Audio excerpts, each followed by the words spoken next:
اعوذ باللہ من الشیطان الرجیم بسم اللہ الرحمن الرحیم انما یرید اللہ لیذھب عنکم الرجس اہل البیت ویطہرکم تطہیرا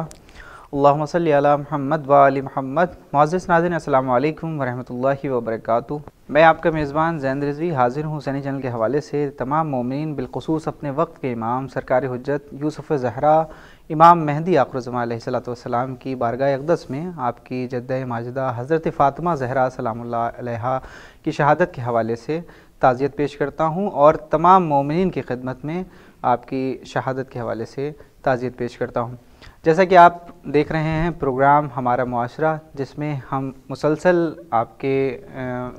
خدمت میں حاضر ہو رہے ہیں جناب فاطمہ زہرا سلام اللہ علیہا کی سوانح عمری لے کر، جس میں ہمارے ساتھ موجود ہیں حجت الاسلام والمسلمین علی جناب مولانا فیض عباس مشہدی صاحب قبلہ۔ ناظرین، اس سے پہلے کہ ہم آغا کا استقبال کریں، آپ سے ایک گزارش کریں گے کہ آپ جو یہ پروگرام دیکھ رہے ہیں ہمارا معاشرہ، جس میں جناب فاطمہ زہرا سلام اللہ علیہا کی سوانح عمری پر مسلسل بات چل رہی ہے، آج یہ 7ویں نشست ہے، اور اگر آپ کے اذہان میں کچھ سوال ہوں تو آپ بالکل کریں، یہاں سے آپ کو جواب دیا جائے گا آغا کے ذریعے سے۔ اور اپنے اس پروگرام کو اگر آپ یوٹیوب پر دیکھ رہے ہیں تو سبسکرائب کرنا نہ بھولیں، اور اسی کے ساتھ ساتھ لوگوں کو زیادہ سے زیادہ شیئر بھی کریں۔ آئیے اب آغا کا استقبال کرتے ہیں۔ آغا السلام علیکم ورحمۃ اللہ وبرکاتہ۔ تمام ناظرین کی طرف سے اور تمام حسینی چینل ٹیم کی طرف سے آپ کو تعزیت پیش کرتے ہیں، اور جیسا کہ یہ پروگرام ہمارا معاشرہ، اس میں آج 7ویں نشست ہے، جناب فاطمہ زہرا سلام اللہ علیہا کی سوانح عمری پر بات ہو رہی ہے۔ مسلسل آپ جو پیغامات دے رہے ہیں، جس طریقے سے جناب فاطمہ زہرا سلام اللہ علیہا کے بارے میں لوگوں کو بیان کر رہے ہیں، اس سے لوگ مستفید ہو رہے ہیں، اس کے ساتھ ساتھ فیڈ بیک بھی اچھا آ رہا ہے، اور مومنین کے کچھ سوالات بھی آ رہے ہیں۔ تو سب سے پہلا جو سوال ہے ہم کریں گے آپ سے، لیکن ہم چاہیں گے کہ مومنین سے آپ ہم کلام ہو لیں، اس کے بعد پھر ہم سوال کا سلسلہ شروع کریں۔ اعوذ باللہ من الشیطان اللعین الرجیم، بسم اللہ الرحمن الرحیم، الحمد للہ رب العالمین، الصلاۃ والسلام علی محمد وعلی اہل بیتہ الطیبین الطاہرین ولعنۃ اللہ علی اعدائہم اجمعین۔ حاضر ہوں آپ کے سوالات کے جواب کے لیے انشاءاللہ۔ جیسا کہ اگر پچھلے ایپیسوڈ میں جو بات ہوئی تھی وہ مکمل ہو گئی تھی، اور جناب فاطمہ زہرا سلام اللہ علیہا کے حوالے سے جو تربیت آپ نے بیان کی تھی، اس سے کافی استفادہ کیا، خاص کر نوجوان خواتین خواہران نے، اور فیڈ بیک کے ذریعے سے یہ ہمیں معلوم ہوتا ہے۔ آج جو ہم بات کر رہے ہیں آپ سے، وہ اس حوالے سے کہ آپ کے القاب ہیں، کچھ نام ہیں جو خداوند عالم کی طرف سے ان کو نوازا گیا ہے، تو ان القاب کا کیا آپ کے حوالے سے اثر دکھائی دیتا ہے، اس کو بھی بیان کر دیں، اور جو لقب ہیں ان کے بارے میں بھی آپ بیان کر دیں۔ بسم اللہ الرحمن الرحیم۔ قرآن کریم میں نام اور القاب دونوں کا لفظ ہم کو دیکھنے کو ملتا ہے۔ کسی ایپیسوڈ میں نے ذکر کیا تھا کہ کسی کی شخصیت کے لیے عرب میں 3 عنوان استعمال ہوتے تھے۔ ایک نام ہوتا تھا جسے اسم کہتے ہیں، ایک لقب ہوتا تھا جس کا پلیورل القاب ہے، اور ایک کنیت ہوتی تھی۔ نام وہی ہے جو ہمارے یہاں رکھے جاتے ہیں پہچان کے لیے، لقب دیا جاتا ہے کسی خصوصیت کی وجہ سے، کوئی خاص بات پائی جاتی ہو تو لقب ہو جاتا تھا، اور کنیت ہوتی تھی باپ یا بیٹے، ماں یا بیٹی کی شہرت کی وجہ سے۔ اگر کسی کے والد بہت مشہور ہیں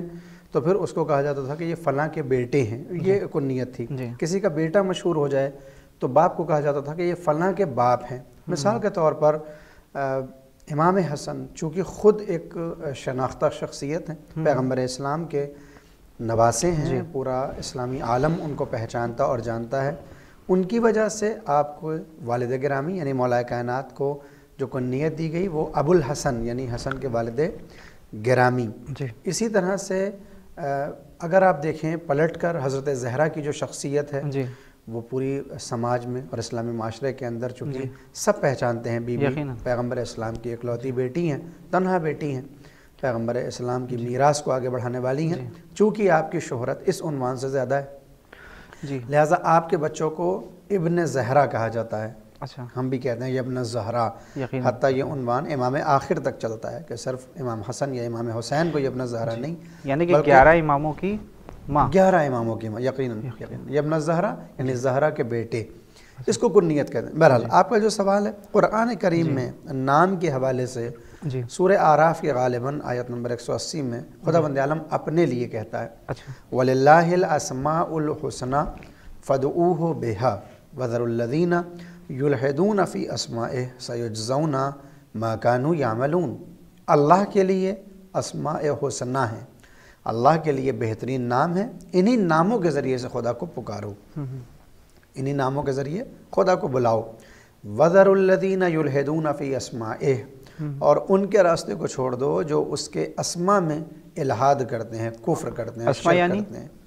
اسما اسم کا پلیورل ہے، ہم کہیں اسماء حسنہ یعنی اللہ کے بہترین نام، یا کہیں اسم یعنی اللہ کا نام۔ تو خداوند عالم نے یہ قرآن کریم میں بیان کیا، اس کے لیے بہترین نام ہے، انہی ناموں کے ذریعے سے خدا کو بلایا جائے گا۔ چھوڑ دو ان کا راستہ جو اللہ کے ناموں میں الحاد کرتے ہیں، اور جو ایسا کرتے ہیں کہ اللہ کے ناموں میں کفر کریں، شرک کریں، الحاد کریں، یہ عنقریب اپنی جزا اور سزا پانے والے ہیں، یہ بھی ایک طرح کا شرک۔ دوسرا لفظ ہمیں ملتا ہے اس وقت کہ جب عرب ایک دوسرے کو غلط القاب سے بلاتے ہیں، بیہودہ لقب سے بلاتے ہیں، تو قرآن کی آیت کہتی ہے وَلَا تَنَابَذُوا بِالْأَلْقَابِ، کہ لوگوں کو، اس کے بعد کی آیت ہے، اس سے پہلے بھی ہے کہ کیا کرنا چاہیے کیا نہیں کرنا چاہیے تربیت کے حوالے سے، کہ لوگوں کو برے القاب سے نہ بلاؤ۔ یہ دو آیتیں کہ ایک اللہ کہہ رہا ہے کہ خدا کے لیے بہترین نام ہے، دوسری طرف مومن سے یہ کہہ رہا ہے کہ کسی کو برے لقب سے نہ بلاؤ۔ لہذا قرآنی حوالے سے دیکھیں تو نام کا بھی اپنا اثر ہوتا ہے شخصیت پر، اور لقب کا بھی اپنا ایک اس شخصیت پر اثر ہوتا ہے۔ مثلا یہاں پر تو ایک بات یہ ہوگی کہ نام کا اثر ہوتا ہے، تو کوئی انسان ہے اس کے بہت سے دو نام ہوتے ہیں، مثلا ایک انسان ہے، وہ ایک عام سا انسان ہے، اس کے دو نام ہوں گے، لیکن یہاں پہ جناب فاطمہ زہرا سلام اللہ علیہا کی جو 9 القاب آپ نے بیان کیے ہیں کہ 9 ناموں سے آپ کو بہت زیادہ مشہور پہچان ہے، اور جو ہے پہچانا جاتا ہے، اور آپ بہت زیادہ مشہور ہیں، تو اس کا کیا آپ کی زندگی پر کوئی اثر دکھتا ہے، آپ میں کچھ اثر دکھتا ہے؟ یہ ہمیں بیان کر دیں تاکہ جو ہمارے چھوٹے بھائی بہن ہیں اس سے استفادہ کر سکیں انشاءاللہ۔ دیکھیں ناموں کا جو سلسلہ ہے، اس دنیا کے اندر ایک خالق ہے اور ایک مخلوق، ایک خدا ہے اور ایک اس کے بندے ہیں۔ نام رکھنے کا جب سلسلہ آتا ہے تو خدا نے کہا کہ میرے لیے بھی نام ہے، بندوں کے بھی نام ہے۔ اللہ اور بندوں کے ناموں میں فرق یہ ہوتا ہے کہ اللہ کے جو نام ہیں وہ اس کی شخصیت کو ظاہر کرتے ہیں، یعنی خدا کی ذات میں جو صفات موجود ہیں وہی اس کے نام بن جاتے ہیں۔ مثال کے طور پر خدا رحم رکھتا ہے، لہٰذا اس کو ہم رحمان اور رحیم کہتے ہیں۔ خدا قدرت رکھتا ہے، لہٰذا اس کو ہم قادر کہتے ہیں۔ خدا کے اندر جلال و جمال ہے، لہٰذا اس کا ایک نام ذوالجلال والاکرام رکھا جاتا ہے۔ خداوند عالم کا معاملہ یہ ہے کہ جو صفات اس کے اندر ہیں ان صفات کو ظاہر کرنے کے لیے ایک نام ہے، یہ ہے خدا کی ذات۔ اب آتے ہیں بندوں کے اوپر۔ بندوں کے جو نام رکھے جاتے ہیں، اس کا مطلب یہ نہیں ہوتا کہ ان کے اندر یہ بات پائی جاتی ہے لہٰذا یہ نام رکھا جائے، بلکہ نام رکھنے والا یہ چاہتا ہے کہ یہ صفت ان میں پیدا ہو جائے لہٰذا یہ نام رکھتا ہے۔ دونوں میں فرق ہو گیا۔ اللہ کے یہاں وہ صفات پہلے سے ہیں، ان کو ظاہر کرنے کے لیے نام ہوتا ہے۔ بندوں کے یہاں کوئی صفت نہیں ہوتی پہلے سے۔ جب دنیا میں انسان آتا ہے، قرآن کریم کی آیت ہے کہ تم ایسے تھے کہ تم قابل ذکر بھی نہیں تھے، یعنی کچھ بھی نہیں جانتے تھے، کچھ بھی تمہیں معلوم نہیں تھا۔ نام رکھا جاتا ہے بچپن میں تاکہ جو نام رکھا جا رہا ہے اس کا اثر اس کی زندگی پہ دکھائی دے۔ مثال اگر ہم اللہ کے لیے کہتے ہیں کہ وہ عالم ہے، ہم علام الغیوب کہتے ہیں، تو وہ پہلے سے علم رکھتا ہے اور اب اس کو ہم ثابت کرتے ہیں کہ وہ عالم ہے، اس کے پاس پہلے سے علم ہے۔ لیکن اگر کسی بندے کا نام عالم رکھا جاتا ہے تو اس کا مطلب یہ نہیں ہے کہ یہ پہلے سے عالم تھا اور اس کو ہم سمجھنا چاہتے ہیں، بلکہ خواہش یہ ہوتی ہے کہ یہ بندہ آگے چل کے عالم بن جائے۔ کسی کا نام رکھا جاتا ہے مثال کے طور پر قمر، تو ایسا نہیں ہے کہ وہ قمر ہے، بلکہ خواہش یہ ہوتی ہے کہ یہ آگے جا کے جیسے قمر کی روشنی اور چاند کی روشنی پورے دنیا کے اندر پھیل جاتی ہے، اس کی بھی صفات اور اس کی خاصیت اور اس کے باتیں لوگوں تک پہنچ جائیں، یا اس کا چہرہ قمر کے جیسا ہو۔ یعنی کہ اللہ میں جو صفات پائی جاتی ہے، جو صفات دکھتی ہے، اس کو اس نام سے ہم پکارتے ہیں نا۔ اور بندوں کے یہاں جو صفات اس میں نہیں پائی جاتی، مطلب جو پائی جاتی ہیں یا جو اس پر عمل کرتا ہے وہ اس حساب سے اس کا نام۔ حسن، تم پہلے نام رکھ دیتے ہیں، کوشش یہ ہوتی ہے کہ یہ صفت اس کے اندر آ جائے۔ میں اگر ایک سطر میں کہوں اللہ کے یہاں صفت پہلے ہے، اس کو سمجھنے کے لیے نام بعد میں ہے۔ بندوں کے یہاں کیا ہے کہ نام پہلے ہے، ممکن ہے کہ وہ صفت آ جائے، مگر چونکہ اللہ اور عام انسان کے درمیان میں ایک ایسی مخلوق ہے جسے منصوص من اللہ کہا جاتا ہے، جسے معصوم کہا جاتا ہے، جس میں ہمارے انبیاء شامل ہیں، ہمارے ائمہ شامل ہیں، اہل بیت علیہ السلام شامل ہیں، اور جس میں صدیقہ کبریٰ بھی شامل ہیں۔ جب بات ہوتی ہے ان دونوں کے ناموں کی، اللہ اور بندے کے، تو اتنا فرق دکھتا ہے۔ کیوں ہوتا ہے فرق؟ اللہ کا جو نام ہے اس کے اندر بات پائی جاتی ہے، لیکن بندے کے یہاں ہو سکتا ہے کہ نام کچھ ہو، صفت کچھ اور ہو۔ نام عالم ہے لیکن نرے جاہل ہوں، ہو سکتا ہے، جبکہ نام ان کا عالم ہے۔ باپ چاہتا تھا کہ یہ عالم ہو جائے، نہیں پڑھ لکھ سکے۔ نام مثال کے طور پر سخی عباس ہے،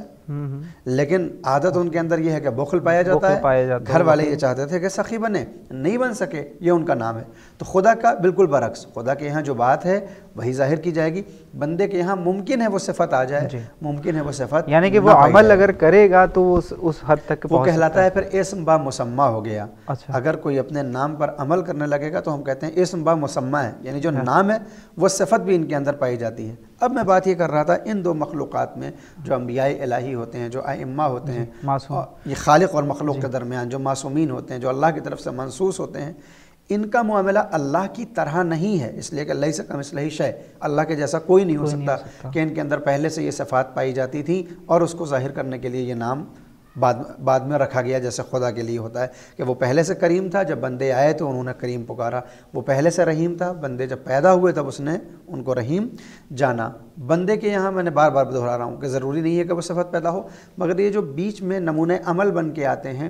ان کے ناموں کا معاملہ یہ ہوتا ہے کہ یہ اللہ کی طرح سے نہیں ہے کہ ان میں پہلے سے یہ صفت ہے اور وہ نام ہم پہچاننے لگیں، بلکہ ان کے نام کا انتخاب یا ان کا لقب خدا منتخب کرتا ہے۔ اس کا مطلب یہ ہوتا ہے کہ جب یہ دنیا میں آئیں گے تو جو بھی لقب اللہ کی طرف سے ان کو ملا ہے، جو بھی نام ان کو ملا ہے، وہ ظاہر ہوتا ہوا دکھے گا۔ یعنی اگر اللہ نے حضرت زہرا کو صدیقہ کہا ہے تو اس کا مطلب یہ ہے کہ اب بی پوری زندگی صداقت کے اوپر عمل کرتی ہوئی دکھائی دیں گی، کوئی بھی زندگی کا ایک گوشہ ان کا معاذ اللہ عنہ باللہ صداقت سے دور نہیں ہوگا۔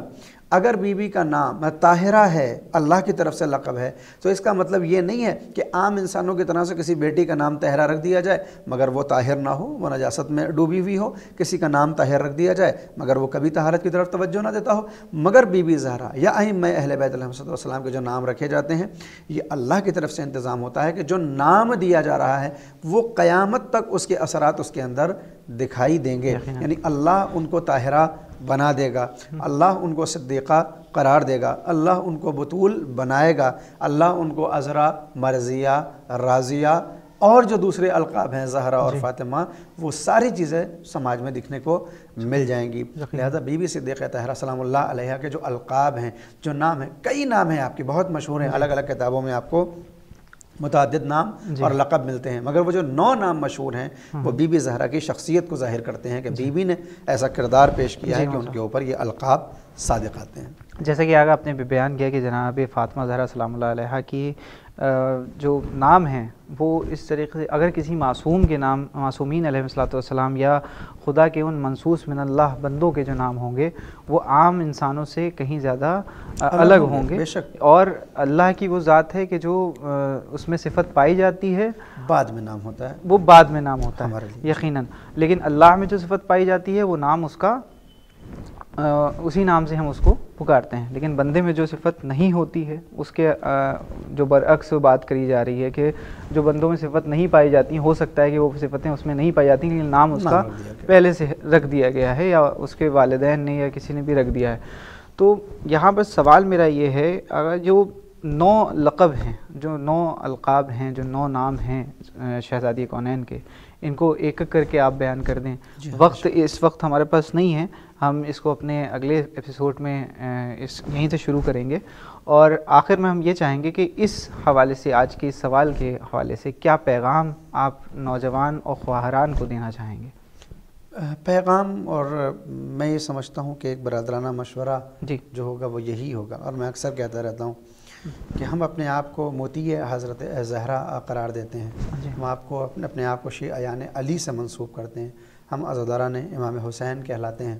تو کم سے کم ہر شیعہ کے لیے یہ ضروری ہو جاتا ہے کہ وہ اپنے ائمہ کو پہچانے، ان کو جانے، جاننے کا مطلب یہ نہیں ہے کہ بس ہم نے ان کا نام جان لیا، ان کے والد کا نام جان لیا، ان کی ولادت و شہادت کی تاریخ جان لی۔ جاننے کا مطلب یہ ہے کہ ان کی ذات کو جانیں اور پہچانیں کہ ان کے اندر کون سے صفات پائے جاتے تھے، کون سی خوبیاں پائی جاتی تھیں، اور ایک شیعہ ہونے کی حیثیت سے اپنے آپ کو اس بات پر وادار کریں، مجبور کریں کہ وہ صفات اپنے اندر پیدا کرنے کی کوشش کریں۔ اگر بی بی حضرت زہرا صدیقہ ہیں تو ان کی صداقت کو اپنی زندگی میں اتاریں، اگر بی بی طاہرہ ہیں تو اس طہارت کو اپنی زندگی میں اتارنے کی کوشش کریں، اگر بی بی راضیہ اور مرضیہ ہیں تو ہم بھی خداوند عالم سے راضی رہنا سیکھیں تاکہ حقیقی معنی میں عقیدت کے جو عناوین ہیں وہ ظاہر ہو سکیں اور ہم ان کو دکھا سکیں۔ خواہران ہیں ان کے لیے کیا ضروری ہے کہ وہ کس طریقے سے اپنی زندگی کو اور بہتر بنا سکتی ہیں، اس حوالے سے بھی بیان کر دیں، کیونکہ آج جو ماحول ہے، جو معاشرہ ہے، وہ بہت زیادہ آگے بڑھ چکا ہے اور کچھ باتیں ہیں جو اس کو نہیں سمجھ میں آتی ہیں لوگوں کو، ان باتوں کو سمجھنا، ان پر عمل کرنا کیسا ہو سکتا ہے؟ ہم کو اپنی ترجیحات بدلنی ہوگی۔ ہم سے مراد یہ کہ ہم سب شامل ہیں، میں بھی شامل ہوں، آپ بھی شامل ہیں۔ ہماری ترجیحات جب تک مادی ہوں گی، ہم ہر چیز کو اس دنیا کے پیمانے پر تولیں گے، کبھی بھی ہم وہ صفات اپنے اندر پیدا نہیں کر سکتے جو خدا اور اس کا رسول یا ائمہ چاہتے ہیں۔ اور اگر ہم دنیا کے اندر غرق ہوتے رہیں گے، ہم دنیا کو اپنے اندر سماتے رہیں گے اور یہ کوشش کرتے رہیں گے کہ جو دنیا ہے،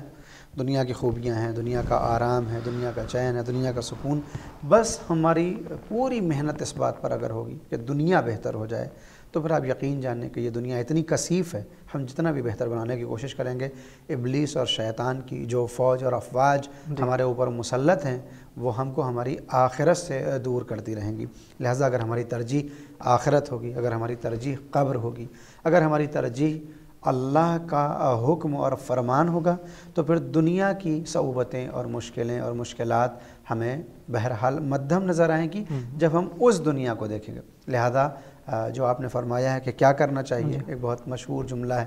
اور بلکہ حدیث ہے کہ جب انسان مادیات میں اپنے آپ کو تلاشنا شروع کرے تو ہمیشہ اپنے سے ایک قدم نیچے رہنے والے کی اوپر نگاہ ڈالے۔ البتہ آج کا دنیاوی جو معاشرہ ہے وہ یہ کہتا ہے کہ دنیا میں ترقی کرنی ہے تو اپنے سے اوپر والے کو دیکھو۔ احادیث کا عنوان یہ بتاتے ہیں کہ جب بات مادیات کی ہو تو ہمیں ایک قدم پیچھے ہٹا کر دیکھنا ہوگا، یعنی مادیات یعنی دنیاوی معاملات میں۔ مثال کے طور پر اگر میری انکم 10,000 روپے مہینہ ہے تو مجھے 20,000 روپے مہینہ والے کو دیکھ کر اپنے آپ میں جلنا اور کڑھنا نہیں ہے، بلکہ اس کو دیکھنا ہے جس کو 5,000 مل رہا ہے اور شکر کرنا ہے میرے اللہ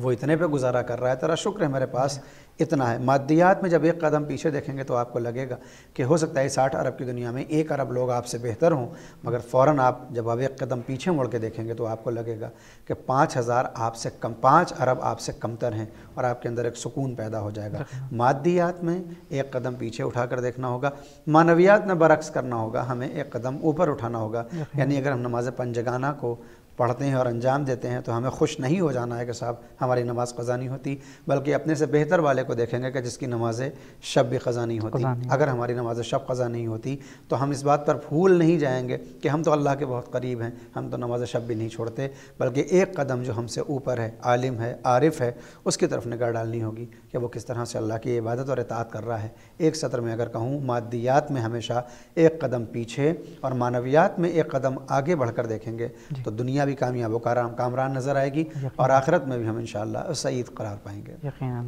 بہت خوب آغا، بہت بہت شکریہ آغا، آپ نے وقت دیا ہمیں اور اس مسلسل وقت دے رہے ہیں۔ یہ پروگرام یہیں پر ختم کرتے ہیں، یہ ایپیسوڈ، اور اس کے ساتھ ساتھ ہم اگلے ایپیسوڈ میں آپ کے ساتھ حاضر ہوں گے، اور ہم چاہیں گے کہ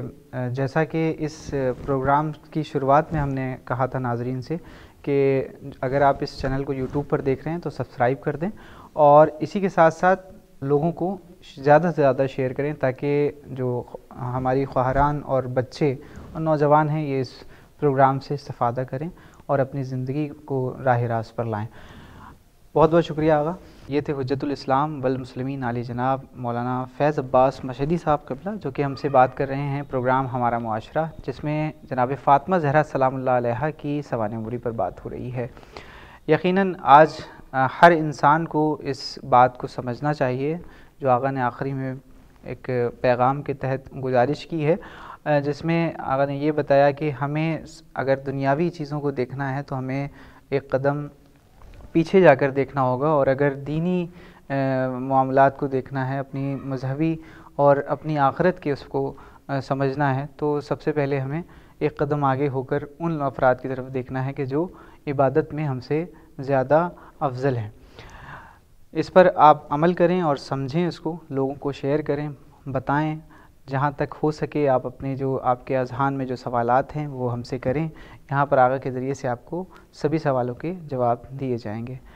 دیکھتے رہیے حسینی چینل۔ پھر حاضر ہوتا ہوں اس کے آگے کی نشست لے کر، جس میں بات ہوگی جناب فاطمہ زہرا سلام اللہ علیہا کے وہ 9 نام جس کی عظمت آپ میں دکھائی دیتی ہے اور جس کی وجہ سے یہ نام اللہ کی طرف سے ہیں۔ والسلام علیکم ورحمۃ اللہ وبرکاتہ۔